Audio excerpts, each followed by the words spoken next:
मध्य प्रदेश से अगर किसी राजघराने का सबसे ज़्यादा प्रभाव रहा है तो वह ग्वालियर के सिंधिया परिवार का है। इस परिवार से आने वाले ज्योतिरादित्य सिंधिया इस वक्त मध्य प्रदेश के सबसे बड़े राजनेताओं में से एक तो है ही, लेकिन केंद्र में भी उनका रुतबा बढ़ गया है। माधवराव सिंधिया के बेटे ज्योतिरादित्य सिंधिया का जन्म 1 जनवरी 1971 मुंबई में हुआ था। सिंधिया को रियासत में विरासत मिल गई थी। उनका परिवार भारतीय राजनीति के उन चुनिंदा परिवारों में से है जिसके पास राजशाही विरासत तो है, लोकतंत्र में भी रसूख कायम रखता है। चाहे सिंधिया कांग्रेस में रहे या फिर बीजेपी में, उनका रुतबा कायम है।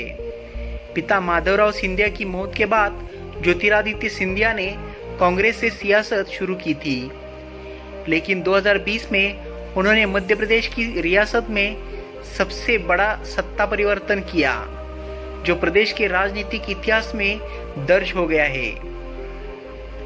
बीजेपी में शामिल होने के बाद सिंधिया के सियासी सितारे परवान पर चढ़ने लगे हैं। 2021 में सिंधिया का सियासी कद तेजी से बढ़ता गया।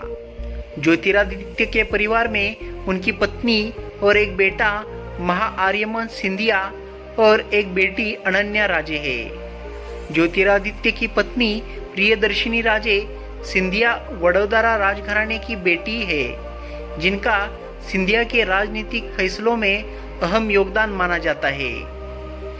बीजेपी में शामिल होने के बाद 7 जुलाई 2021 का दिन सिंधिया के लिए सबसे अहम रहा, क्योंकि इस दिन उन्हें मोदी सरकार में जगह मिली।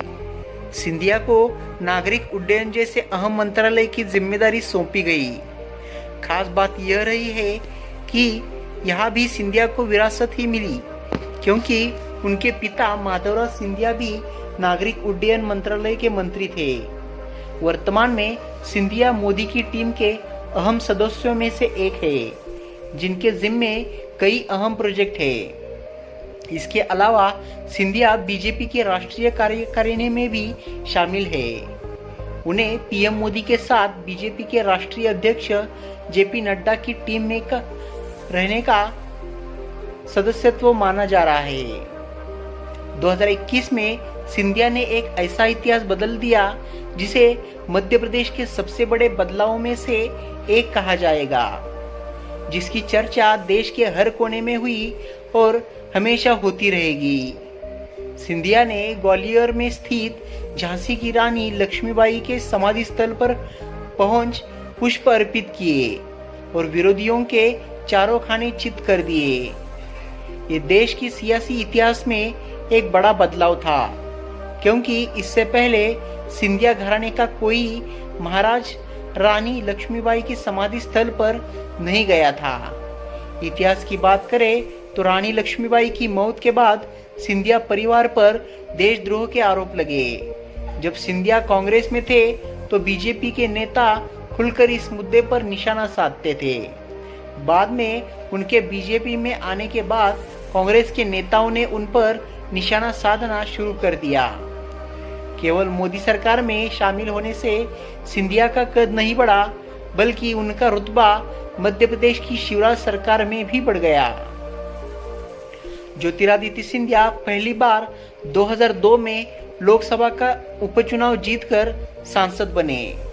2002, 2004, 2009 और 2014 तक सिंधिया लगातार 4 बार लोकसभा चुनाव जीते। यूपीए 2 सरकार में सिंधिया ऊर्जा राज्य मंत्री रहे। सिंधिया 14वीं लोकसभा में कांग्रेस के मुख्य सचेतक रहे। 2018 के मध्य प्रदेश विधानसभा चुनाव में कांग्रेस प्रचार समिति के अध्यक्ष रहे। कांग्रेस में शामिल रहते हुए पार्टी के महासचिव भी बने। बीजेपी में शामिल होने के बाद पहली बार राज्यसभा सांसद बने।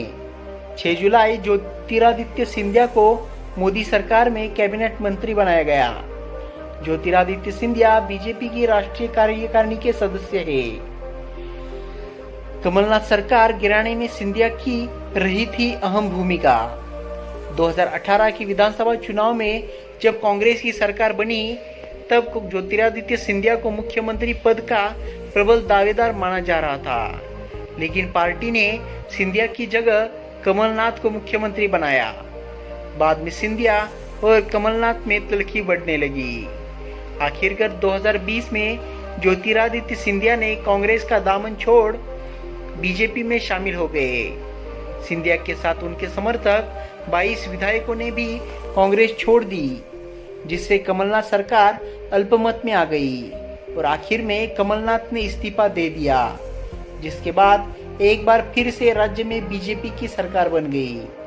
बाद में वो मोदी सरकार की टीम का अहम हिस्सा भी बन गए। तो दोस्तों, ये थी ज्योतिरादित्य सिंधिया की इंफॉर्मेशन। आप उनके बारे में क्या सोचते हैं एक कमेंट बॉक्स में लिखिएगा।